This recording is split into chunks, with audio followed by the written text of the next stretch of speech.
Born in 1960, I was affected by one of the most impassioned periods of Southern history. There existed a wide gulf that separated black from white, rich from poor, neighbor from neighbor.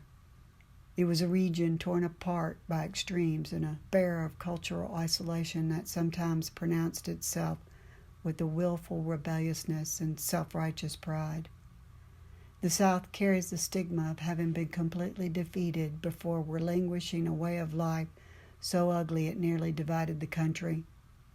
On one hand, I have regard for Southern resilience while it fought against a tremendous political and financial transformation, paying an enormous price. On the other, I feel ashamed by its stubborn justification of a social system based on abuse and inequality. The country has stereotyped the South as hillbilly, religious fanatic, and racist, and there is evidence in support of those claims.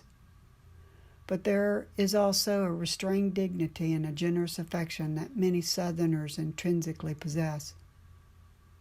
The South is a distinctive place, rich in culture, strong through adversity. What does it mean to be Southern? I owed it to myself to find the limits of my own identity. I found I was defensive for my heritage, but at the same time apologetic for it.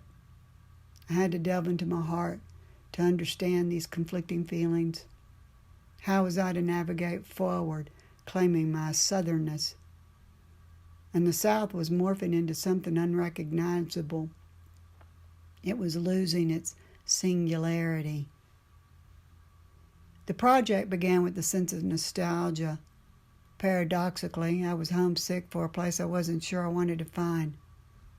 But along the way, I discovered a more rewarding sense of place.